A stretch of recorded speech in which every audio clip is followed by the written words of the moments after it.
Okay, we have our flywheel guard here. I'm going to put that on next. And if we remember how that came off, our threaded hole down here with our fastener is shared with our flywheel cover and our starter and our blower housing. Got a couple different names. But I need to put this screw in here first, so that's where I'm going to start with that one. Socket ready here. And in a case like this, it's hard to get my fingers down in there to get this bolt started. Okay. One way I could do it is I could put my bolt here in my socket and hopefully it'll stick, and when I go to put this together,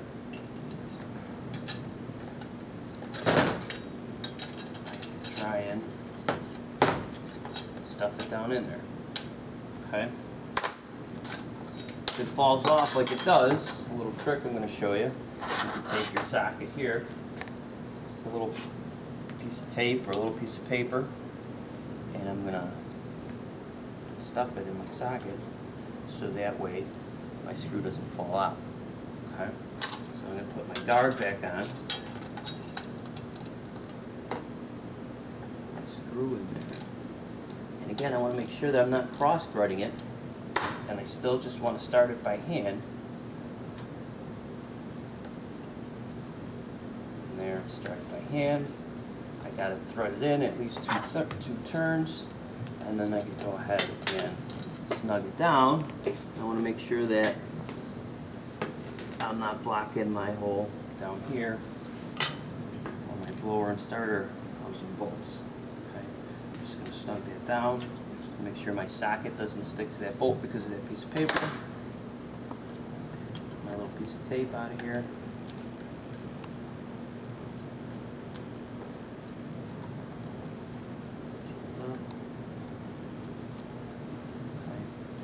And that's one.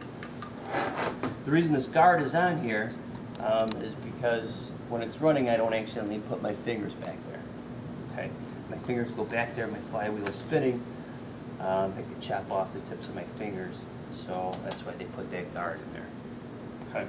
Next step is to get our blower cover back on, and a couple things. We have to make sure that our switch is wired up. If our switch doesn't work, we're not going to be able to get our spark, our engine will never run, our kill switch needs to work. So if you labeled it properly, like we did here, we labeled one of the wires with the number 5 by it. If I look real close at the terminals of my switch, I see that this one has a number 5 by it. I know that's where that one needs to get plugged in. And then I have another one here that's not labeled, but I only have one other spot that it's going to fit. So obviously it's going to go there. Okay? So I want to take my tape off here.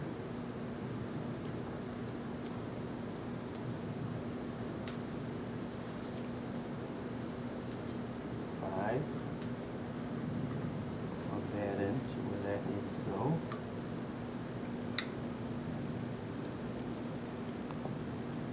This side, plug that in where that needs to go, and hopefully I got them facing the right way. We'll find out when I put it back on. Also want to make sure that my ground is connected to my armature. And then I can go ahead and put my cover on. This grommet obviously is going to slide into there, and that's to hold our wires out of the way from not getting caught up in our flywheel. So when I go to put this on, I'll make sure I'm not damaging anything.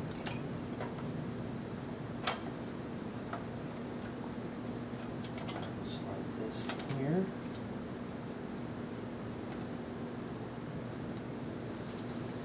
That fits.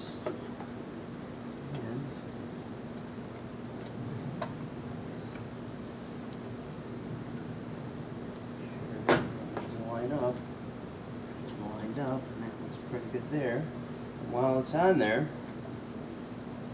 I'm just going to give it a little pull, and I can feel that it's engaging my flywheel and spinning my crank. So I'm going to go ahead and get all these bolts started. And these are the most common folks that are going to get stripped out.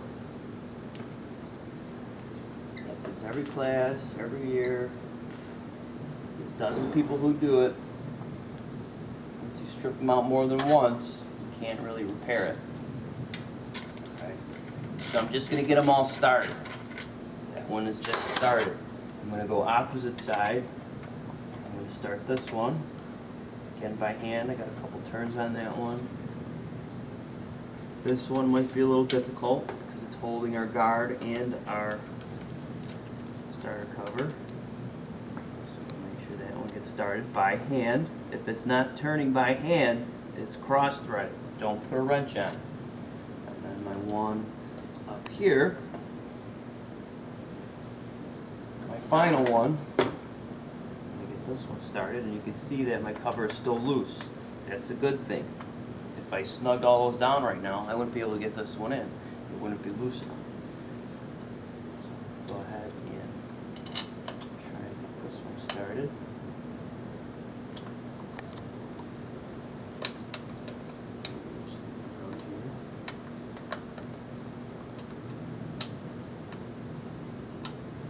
Make sure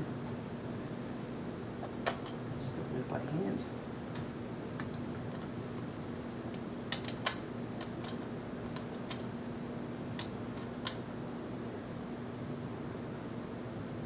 Alright, there we go. Now it took a little bit of persuasion and a little patience, but I know that I'm not going to strip any of them out. Okay? Now I can go back, snug all these down.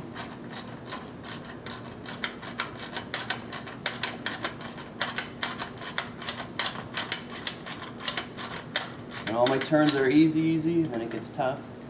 Snug it down. Again, I'm not playing He-Man and trying to see how tight I can get every bolt. Just snug. That's all we need. Snug that one up.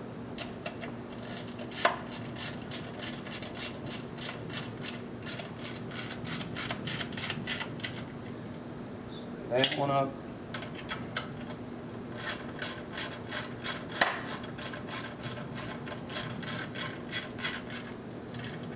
That one up. I want to do a double check. Make sure it's turning. I can hear my intake exhaust side. Nothing's binding up. I'm able to pull it all the way out. No funny noises. Nothing's rubbing on anything. That flywheel's turning freely. It's not hitting any wires. And you saw that that assembly took a little while because you need to make sure that it's lined up perfectly. Okay, patience is much needed at this point. So be careful. You might not get it your first time. You might not even get in the class period. Take your time. You do not want to start stripping parts on these. Okay, assembly is always more difficult than disassembly. All right, see you in a little bit.